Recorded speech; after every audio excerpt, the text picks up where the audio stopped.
आज आपण जगातील नंबर 1 वारे गुरुजींची शाळा या शाळेला भेट देण्यासाठी जवळपास 150 किलोमीटरचा प्रवास करून या ठिकाणी आलेलो आहोत। खरं तर जालिंदर नगर हे खेड तालुक्यातील एक छोटं गाव आहे, डोंगराच्या कडेला वसलेलं हे गाव आहे। या गावामध्ये जगातील नंबर 1 वारे गुरुजींची शाळा वसलेली आहे। या शाळेला आपण फलटण येथील महात्मा शिक्षण संस्था संचलित मूकबधिर विद्यालयातील सर्व विद्यार्थी व सर्व शिक्षक स्टाफ या ठिकाणी आलेले आहेत। तर पाहूयात आपण ही शाळा कशा पद्धतीने वसलेली आहे। या शाळेची आपल्याला या शाळेचे एक विद्यार्थी थोडक्यामध्ये आपल्याला माहिती देते। तर यशस्वी या शाळेचं वैशिष्ट्य काय ते तू सांगू शकेल? हो, तर हे हायड्रोपोनिक्स आहे। आपल्या शेतीचे 2 प्रकार असतात, एक पाण्यातली शेती आणि एक मातीतली शेती। त्याच्यातली पाण्यातली शेती आहे जी की पूर्णपणे पाण्यामध्ये चालते। ह्याच्यामध्ये कोकोपीट व क्ले बॉल्स असतात।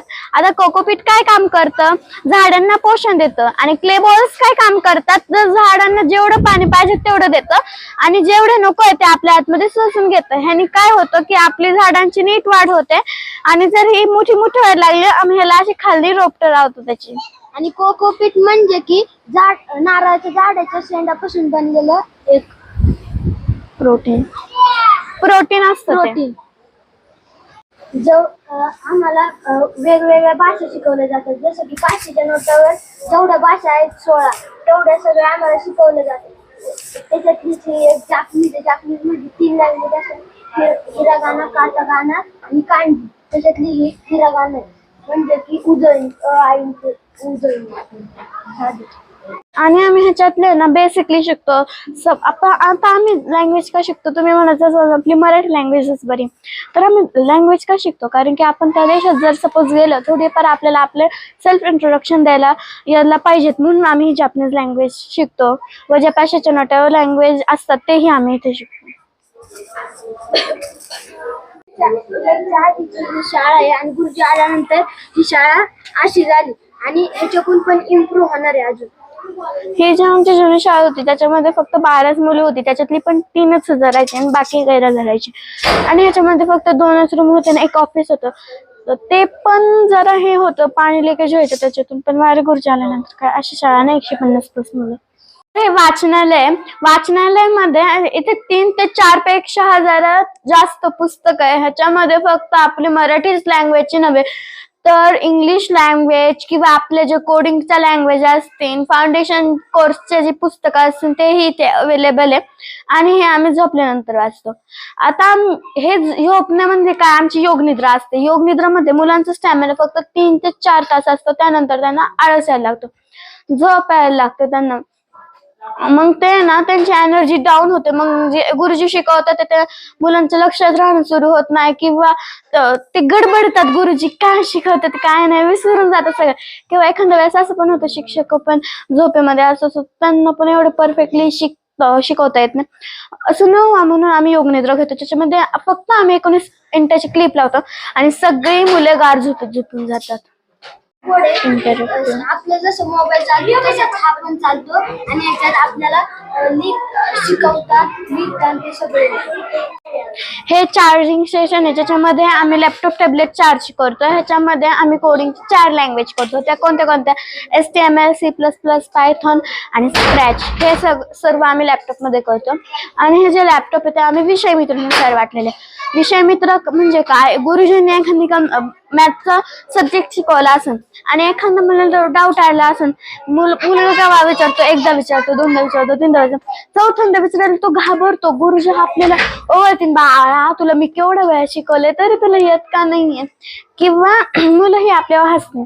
काही मुलं तर विचारत पण नाही सरांना, सर म्हणतात ना सर्वांना समजलं, मुलं काय म्हणतात, हो सर आम्हाला समजलं। गुरुजींना पण कसं कळणार की मुलांना समजलंय का नाही। असं न होण्यासाठी आम्ही विषय मित्र बसवले, त्याच्यामध्ये 100% सगळ्यांना जे कळायला असतो विषय मित्र, उपविषय मित्र ज्याला 10% समजायचं राहिला असतो तो उपविषय मित्र असतो। आणि मुख्य ग्रुप लीडर उपग्रुप लीडरचे डाऊट्स क्लिअर करतो, आणि छोट्या मुलांना पण ते दोघं शिकवतात। तर ह्याचं उदाहरण होतं बाबळेवाडीच्या शाळेत एक पार्थ नावाचा मुलगा होता आणि एक सिद्धी नावाची मुलगी होती. गुरुजी पार्थला शिकून शिकून दमलेले, तुला कसं का नाही येत रे बाबा, मी तुला किती शिकवलं तरी तुला का नाही येत. मग सिद्धी आली, म्हणाली सर तुम्ही टेन्शन नका घेऊ, मी आले एक दिवसासाठी घेते आणि शिकून टाकते सगळं.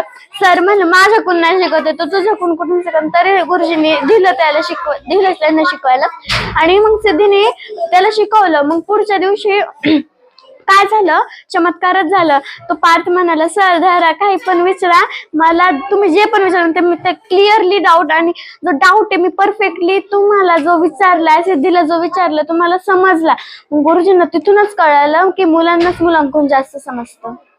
जे इन्स्ट्रुमेंट्स आहेत आम्हाला वारे गुरुजींनी सर्व इन्स्ट्रुमेंट्स आम्हाला अवेलेबल करून दिलेले आणि ज्याला जे वाजवता येतं ते वाजवतं. ज्याला वाजवण्याची आवडते पण त्याला येत नाही, सो आम्ही त्याला तसंच नाही ठेवत. तर इथं सब्जेक्ट फ्रेंडनुसार आम्ही त्यांच्याकडून शिकत राहतो. आमच्या शाळेत यशवंत रेड्डी नावाचा मुलगा आहे, त्याला चांगलं अशी पीठ वाजवता येते, मग आम्ही त्याच्याकडून शिकतो. आम्हाला जर आवड असेल तर त्याचे मोठं युट्यूब चॅनल आहे, ह्याला टाळ वाजवता येते, तबला वाजवता येतो, तर आम्ही त्याच्याकडून शिकतो.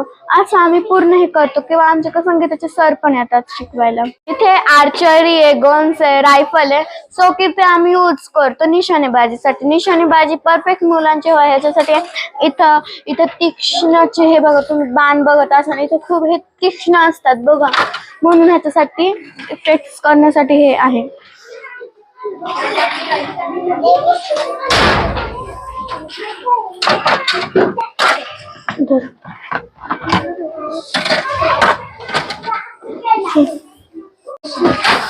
तर इथे कौशल्य शिक्षण आहे, पायाभूत कौशल्य शिक्षण, जे की मुलं यूज करतात. त्याच्यामध्ये प्लंबिंग असेल, कार्पेंटरी असेल. प्लंबिंग का आम्ही यूज करतो तसं पण एक प्लंबिंग आम्ही का यूज करतो, तर शाळेतला एखादं नळ तुटलं तर त्याला रिपेअर करण्यासाठी प्लंबरना बोलावच्या ऐवजी जर आम्ही शाळेतलीच मुलं जर तो नळ ठीक केला तर कसं होईल, पैसेही वाचतील आणि काम फटाफट येईल. कारण की काय जण अशी पण असत प्लंबर की बोलवलं तरी येत नाही, मग जास्त वेस्टेज पाणी होतं. त्यामुळे इथे प्लंबिंग वगैरे स्किल आहे. प्लंबिंग स्किल नाही तर पायाभूत स्किल्स मध्ये आमच्याकडे 22 स्किल्स आहे, जे की आम्ही शाळेत करतो. इथं कुकिंगचं साहित्य हे मुलांची स्किल असते, ज्याच्यामध्ये मुलांना जे येतं ते करतात ते. आणि जर कसं या शब्दांच्या मार्फत तुम्ही बघत असाल तिथे कप लिहिलं, मग कपच्या खाली कपाचं चित्र काढायचं, 7 दिवस ठेवायचं. त्याच्यानंतर जे चित्र आहे ते खोडायचं आणि 7 दिवस तो शब्द ठेवायचा. घर शब्द येतं, घराच्या खाली घराचे चित्र काढायचं 7 दिवस. आमच्याकडे 14व्या दिवशीच मुलांना वाचणे, 14व्या दिवशीच मुलांना वाचणं येतं. 15 दिवस पण नाही लागत, 14व्या दिवशीच मुलं वाचणं सुरू करतात. तर इथे ब्रेन जिमचे गेम्स आहे. जसं आपल्या बॉडीला जिमची गरज असते तसं आपल्या ब्रेनलाही जिमची गरज असते, म्हणून हे ब्रेन जिमचे गेम्स असतात. आता तुम्ही म्हणत असाल ब्रेनची जिम कशी करायची, आपल्या बॉडीची जिम मध्ये जाऊन होते, पण आपल्या ब्रेनची जिम कशी करायची हे आपल्याला माहित नसतं. ह्याच्यासाठी मेन असतं जे की आपले दोन्ही हातांमध्ये काहीतरी काम चालू राहायचं. कारण की जो आपला राईट हँड असतो तो लेफ्ट हँडशी कनेक्ट असतो, जो लेफ्ट हँड असतो तो राईट हँडशी कनेक्ट असतो. आणि हे जो मेंदू कनेक्ट झाले की आपलं मिडल ब्रेन कनेक्ट होतो आणि आपल्याला शिकण्याची क्षमता अजून वाढते किंवा जे शिकलोय ते लक्षात राहणं सुरू होतं. ह्याने आपल्या ब्रेनची जिम होते. तुम्ही टाईप बघू शकता ह्याच्यामध्ये दाखव. हे दोन्ही हाताने खेळल्याशिवाय होत नाही, किंवा काही असे पण गेम्स असतात जे की आपल्याला माइंड यूज करावा लागतो जास्त करून त्याच्यामध्ये. हे सॉल्व्ह केलेत मुलांनी. काय केलं ते? हे सॉल्व्ह केले मुलांनी. कसं ओपन करायचं ह्याला, कसं जॉईंट ओपन करायचं, नाही हे सेकंड होतं. ते कुठे जॉईन केले? नाही हे सॉल्व्ह केले मुलांनी. जॉईन केलेलं शिक्षक आहे जो की आम्हाला 7 महिन्यातच मिळालाय. स्वच्छ शाळा सुंदर शाळा म्हणून. आमची जी शाळा होती ती 7 महिन्यातच असली भारी झाली की आम्हाला डायरेक्ट अध्यक्ष शिक्षक मिळालं 7 महिन्यात.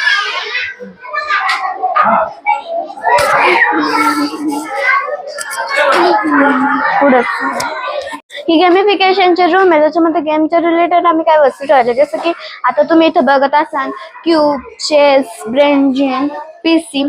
सो हे सगळं, हे पूर्ण गेमच्या रिलेटेड आहे. हे जे चेस क्यूब आहे ते ब्रेन जिमच्या रिलेटेड आहे. तर कसं, ह्याला बुद्धी चालवायला लागते व आपण हे दोन्ही हाताने करतो. आम्ही ह्याच्यामध्ये एज्युकेशनल गेम खेळतो. गुरुजी म्हणतात तुम्ही मोबाईलवर टाइमपास करण्यापेक्षा कोणताही गेम असं विचित्र, म्हणजे का मुलं काय खेळतात पबजी वगैरे, तर तशा गेमने आपलं नॉलेज अजून कमी कमी होत जातं. असं ना म्हणून आम्ही शाळेत गेम्स खेळतो, पण त्या गेम्स कसे असतात त्या एज्युकेशनल असतात. व्हिडिओ वगैरे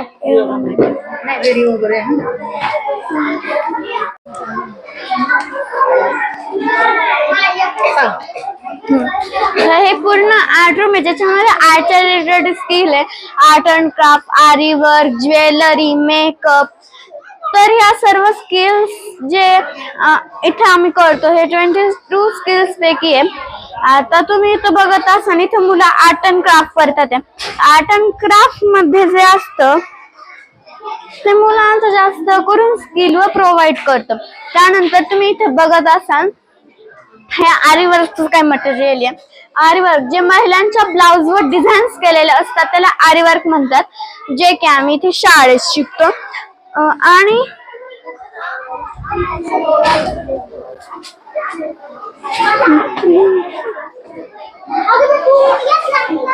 ज्वेलरी कुठे आहे ग? इकडे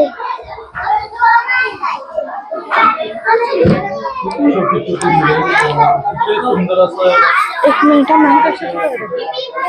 हे कॅनव्हास आहे ज्याच्यावर पेंटिंग करते बघा. पण ह्याच्यावर हो, आता हे झालेलं आहे तरी. हे पॅकिंग आहे, हे याला ओपन करू.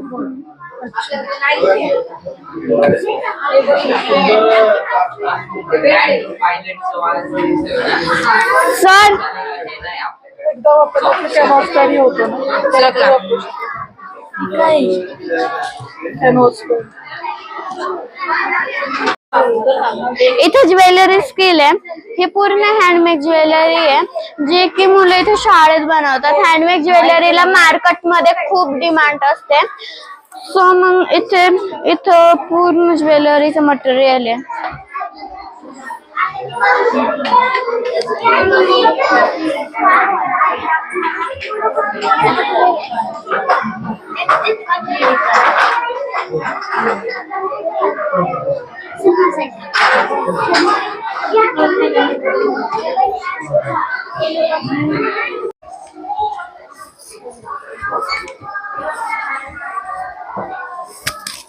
आपण कुठून पाहणार आहोत? आता आपण इंडस्ट्री 4.0च्या लॅब मध्ये जाणार आहोत. त्याच्या आधी आपण हे जाणून घेऊया स्कूलचं स्ट्रक्चर, स्कूलची सफाई कशी असते. इथे तुम्ही बघत असाल, इथे गर्ल्स अँड बॉयज टॉयलेट्स आहे, इथे बेसिंग आहे, ब्लॉक आहे, रूम्स आहेत वेगवेगळे. ते कोण साफ करतं हा तुम्हाला डाऊट आला असेल. आमच्या इथं शाळेत मुलंच सफाई करतात, पर टॉयलेट बाथरूम सुद्धा. आणि आमच्या मुलांचं असं आहे की जेव्हा ते ही आमची सरस्वतीचं मंदिर आहे, इथं आम्हाला ज्ञान प्राप्त होतं. ही पूर्ण आमची सरस्वतीची मंदिर आम्ही असं समजतच. म्हणजे आम्ही मग जेव्हा आम्ही इथे गेट पाहिला असेल तुम्ही, त्याच्या पाया पडून येतो, कारण की आपण मंदिरात गेलो पायऱ्यांच्या पाया पडतोच ना, तसं. आणि ह्याच्यामध्ये त्याच्यानंतर असं झालंय का कधी मंदिरांच्या पायऱ्यांच्या पाया पडलं पण देवाच्याच पाय पडलं नाही, असं झालंय का कधी? तर नाही. मग देव म्हणजे आमचे गुरुजी, मग त्यांच्या पाय पडतो. गुरुजी असतील, मॅम असतील. लँग्वेज वगैरे कोण शिकवतं? लँग्वेज ही पूर्ण आमची शाळा लोकसहभागातून उभी राहिली आहे, तर मग इथं पालकच येतात शिकवायला. हो, आरी वर्क वगैरे कोण शिकवतं? पालक.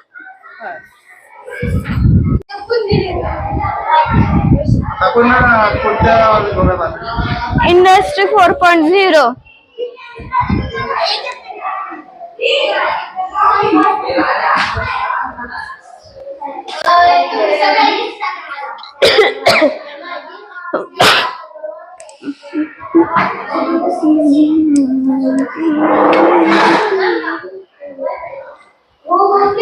इंडस्ट्री 4.0 या ठिकाणी काय केलं जाते? इथे पूर्ण रोबोटिक्स रिलेटेड आहे. म्हणजे आता तुम्ही इथे बघत असाल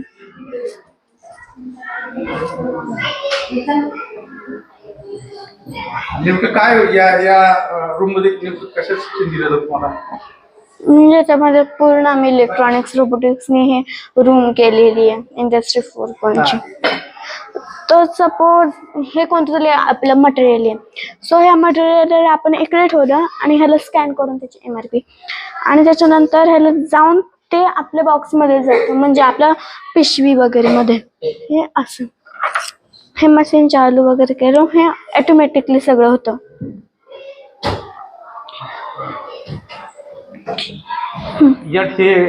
इथं काय चालतंय? हे जास्त ओल्ड मॅन साठी आहे. तर ओल्ड मॅन कसं करतो त्याला फॅन चालू करायला वेळ लागतो वगैरे. तर म्हणजे त्याने एक बोट धरलं तर फॅन चालू होते, 2 बोट ठेवलं की लाईट चालू होते ऑन होते, 3 बोट हे जे आहे ते स्कॅन करतो पूर्ण.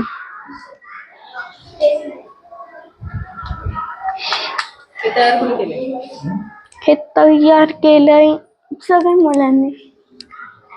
ते चालू करून दाखवते का? थोडे टाइम लागेल मग मीटिंग वगैरे पण करायची. हे इथे 3D प्रिंटर आहे ज्याच्यामध्ये आपण 3D वस्तू बनवू शकतो बघा. 3D printer. ज्यांनी छोट्या छोट्या मुलांनी इथे प्रोजेक्ट केले आहे 3D प्रिंटर हे जे असतं ते ग्लूगननी इकडे आपण हे असे मटेरियल्स बनवू शकतो. एखादी काढून दाखवू शकते का? त्याला पण लॅपटॉप कनेक्ट करावा लागेल, त्याला मुवमेंट द्यावं लागेल, काय काढायचं आपल्याला मग ते त्याला. मग लॅपटॉपवर समजा आपण एखादं चित्र, आता मांजराचं चित्र आपण दिलं आणि त्याचं मला प्रिंट काढून दिलं, हा तर ती अशी पण जास्त जास्त एवढेच, कारण की 3D प्रिंटरची पण लिमिट असते कोणती.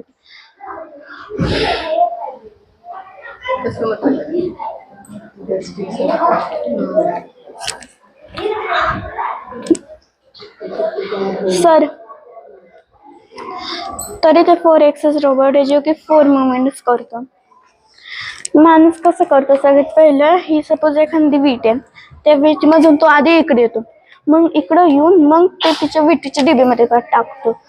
पण हा 4 एक्सेस रोबोट कसा असतो, हा 4 एक्सेस रोबोट जे की ह्याला हे जे मायक्रो असतो त्याने तो डिटेक्ट करतो, ह्याला उचलून डायरेक्टली तो इथून येतो आपल्या जागेवर. म्हणजे तो या टप्प्याने या टप्प्यावर डायरेक्टली फास्टली काम करतो तो.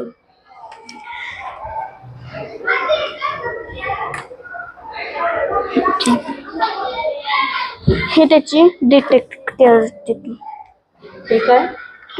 करतो ते.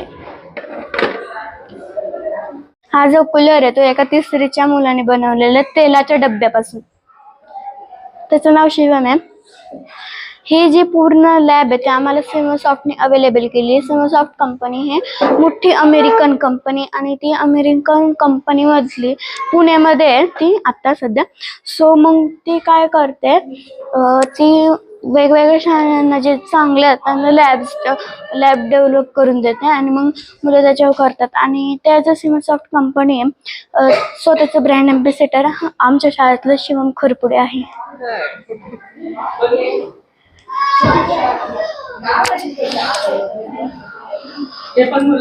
हा हे जे आहे हा रोबोट तो आपल्या क्वेश्चनचे आन्सर देते. हा आपला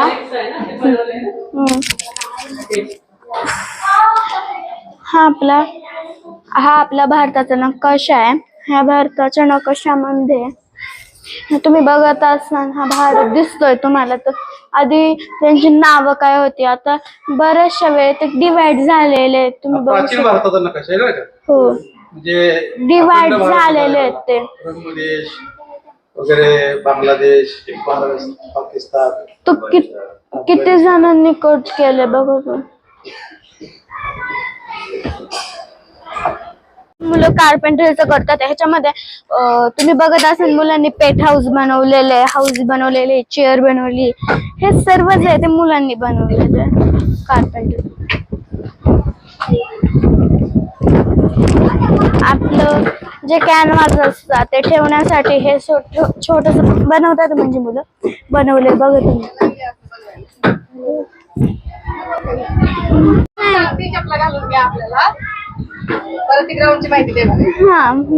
काय सांग एक मिनिट. आम्ही मर्दानी खेळ करतो, काही लाठीकाठी असून कराटे असून ते आम्ही इथे ग्राउंड करतो.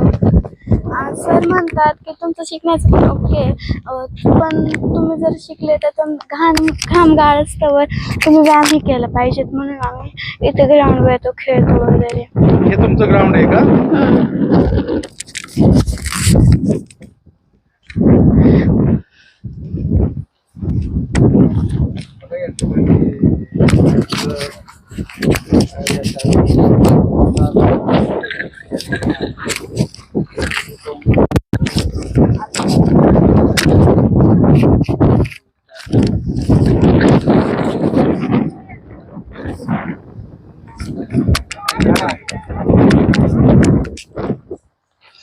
आता या ठिकाणी सर या शाळेतील विद्यार्थ्यांना लाठीकाठीचं प्रशिक्षण देत आहेत. त्या शाळेच्या शेजारीचं सुंदर असं मैदान आहे. डोंगराच्या पायथ्याशी वसलेले ही शाळा अतिशय सुंदर आणि प्लॅनिंगपूर्वक वसवलेली आहे. खूप कष्टातून वारी गुरुजींनी ही शाळा उभी केलेली आहे आणि ही शाळा खरं तर आज आपण पाहण्यासाठी या ठिकाणी आलेलो. या ठिकाणी बघा इथे समोर शाळा दिसते, शाळेच्या जवळचे मैदान आहे.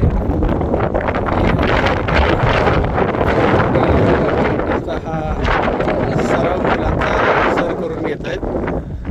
तर आता सर काय सांगाल तुम्ही, आज आपण या ठिकाणी वारी गुरुजी या ठिकाणी सर्वांगीण विकास होईल असं शिक्षण दिलं जातं, तर आता तुम्ही मैदानावरती या मुलांना काय शिक्षण देत आहे? नमस्कार. या ठिकाणी मुलं आणि मुलींना विशेष प्रशिक्षण दिलं जातं. त्यामध्ये सर्व खेळ शिकवले जातात आणि त्याचबरोबर जे आपले मर्दानी खेळ आहेत, जे की छत्रपती शिवाजी महाराजांच्या काळापासून चालत आले, त्या खेळामध्ये इथे मुलं निपुण आहेत. तलवारबाजी असेल, कराटे असेल, दांडपट्टा असेल, लाठीकाठी असेल, परत काही शस्त्र आहेत ते जपानीज पद्धतीचे आहेत जे कराटेमध्ये शिकवल्या जातात. त्या सर्व शस्त्रांचं या ठिकाणी प्रशिक्षण दिलं जातं.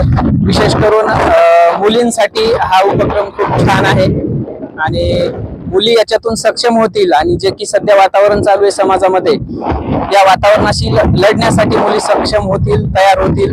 आणि डोळ्याला पट्टी बांधून सुद्धा इथं मुली आमच्या प्रशिक्षण घेतात, जे की लाठीकाठीची फाईट असेल, एखादा अचानक कोणी मिरची पूड जरी डोळ्यात टाकली तर त्या व्यक्तीचा इथं एखाद्या मुलीला फेस करता येते. हे अशा अनेक प्रकारचं प्रशिक्षण या ठिकाणी दिलं.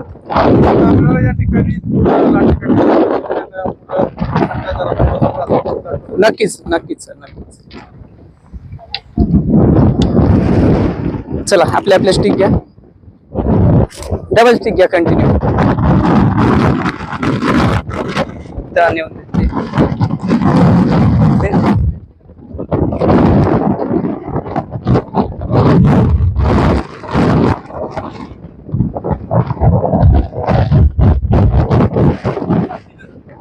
तर या ठिकाणी विद्यार्थिनी दोन्ही हातात 2 काठ्यांची सुद्धा प्रॅक्टिस करत आहेत. त्यानंतर लाठीकाठीच्या हाईटची सुद्धा या ठिकाणी प्रॅक्टिस आहे. नंतर जे आपण जापनीज शस्त्र म्हणतो त्याचं आपण घेणार आहोत. हे इकडं नानचकवान. ओके ध्यान ना. हा 9 दिशा आली दे त्यांना पट. चला घ्या. नानचाकू एक जपानी शस्त्र आहे, ते सुद्धा या ठिकाणी मुली प्रॅक्टिस करतात. त्याची सुद्धा जे की सहजपणे पर्समध्ये आपण ठेवू शकतो ते, किंवा शाळेच्या बॅगमध्ये. प्रसंग आला तर हे शस्त्र खूप घातक आहे. दिसायला जेवढं सोपं वाटतं तेवढं ते सोपं नाहीये. आणि ह्याही शस्त्राचं इथं प्रशिक्षण उत्तम प्रकारे दिलं जातं.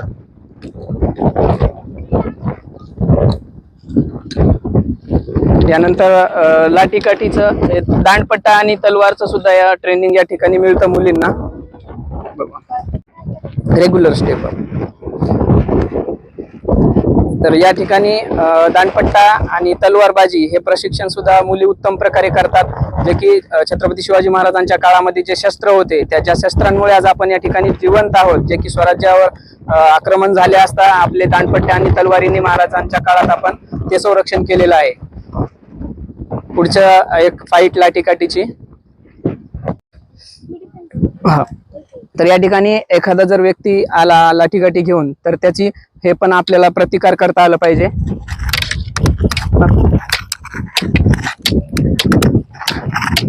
तर अशा प्रकारे आपल्याला त्या गोष्टीचा प्रतिकारही करता आला पाहिजे. आमच्या जालिंदर नगरच्या शाळेच्या विद्यार्थिनी वारे गुरुजींच्या विद्यार्थिनी हे उत्तम प्रकारे प्रशिक्षण घेतात आणि पूर्ण महाराष्ट्रभर आम्ही सरांच्या माध्यमातून हा उपक्रमही राबवणार आहोत.